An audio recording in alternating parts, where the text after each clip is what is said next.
Hi, everyone. My name is Melissa. I use the pronouns she, her. I'm doing my Bachelor's of Social Work at Ryerson University, and I'm currently a placement student for a safer space. And today I'm going to be sharing my book club with you. And I'm going to be covering the book Hood Feminism by Mikki Kendall. So this book is about gaps that exist in today's mainstream feminist movement, questions of who benefits, who's being left out, and Kendall brings race, class, sexual orientation, and ability into conversations about gender equality. She asks us to view issues such as food security, access to quality education, safe neighborhoods, living wage, and medical care as feminist issues. So today I will be specifically focusing on the book's introduction and first chapter.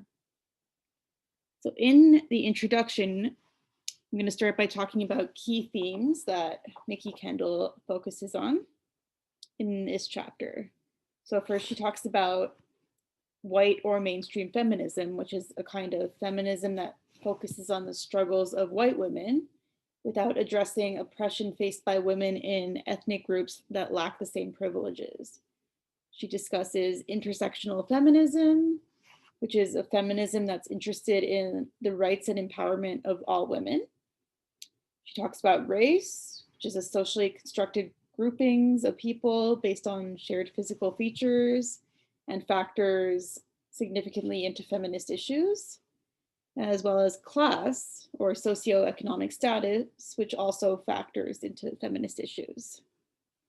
So in this chapter, the author, Mikki Kendall, starts by talking about her own family's approach to feminism and what she observed growing up. So for example, her grandmother never referred to herself as a quote unquote feminist, mostly because she didn't see herself as belonging to a movement that focused mostly on white women.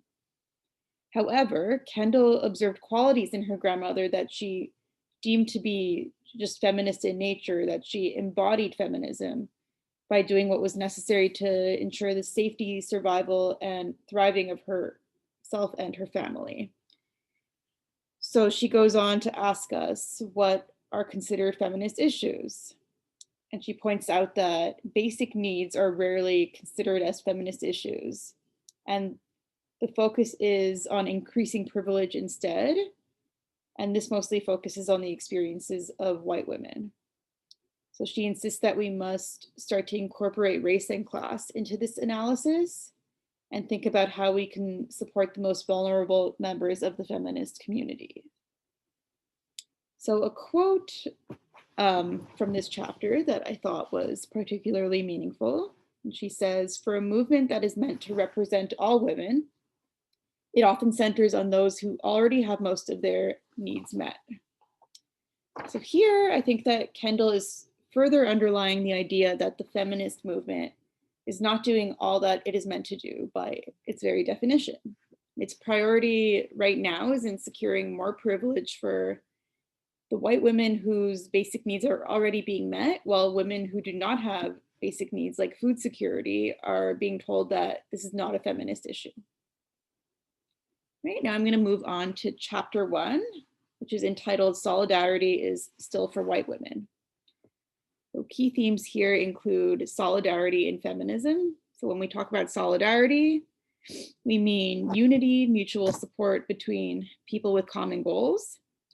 And that applies to feminism when we talk about women coming together and supporting one another to accomplish their common goals of equality for all women. When we talk about equality, another key theme in this chapter, talking about everybody being afforded the same rights and opportunities. Another theme is oppression, or being subject to unjust treatment or control by a more powerful group. She talks about allyship, or the willingness to fight to end oppression of others, even if the issue does not impact you directly.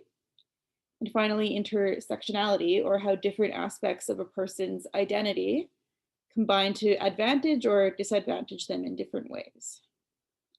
So in this chapter, Solidarity is Still for White Women, the author, Mikki Kendall, discusses her popular Twitter hashtag, solidarity is for white women. And what she's referring to is that there are calls from mainstream feminists for solidarity, but these turn out to be centered around the concerns and comfort of white middle-aged women at the expense of others. And the implication is that white women should get equality first, while other women will have to wait their turn.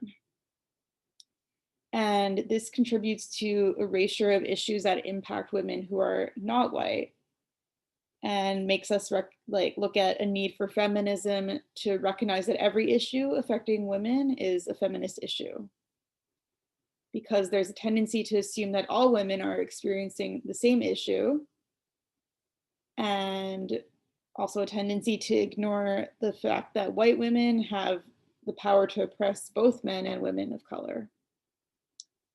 This is because whiteness is thought of as the default. There's a tendency of white feminism to ignore history, and bringing it back to solidarity.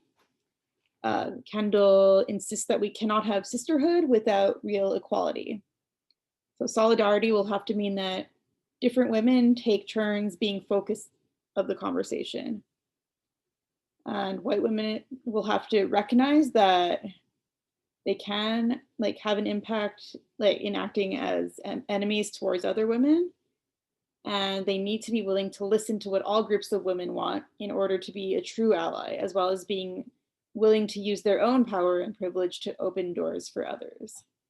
So a key quote that I noticed in this chapter from page 7 was this one: when feminist rhetoric is rooted in biases like racism, ableism, transmisogyny, anti-Semitism, and Islamophobia, it automatically works against marginalized women and against any concept of solidarity. It's not enough to know that other women with different experiences exist. You must also understand that they have their own feminism formed by that experience. So here, Kendall is recognizing that mainstream feminism is rooted in oppression as a result of its refusal to look at issues faced by women who are not white. And this means that solidarity cannot exist in feminism as it is because not everyone's goals are united.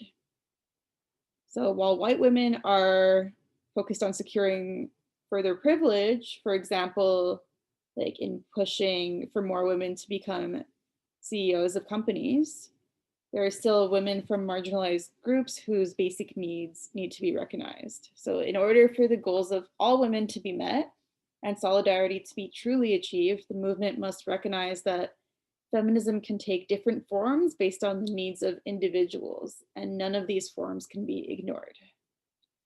All right, so that is the end of today's book club. Next week, we'll be discussing the next section of the book.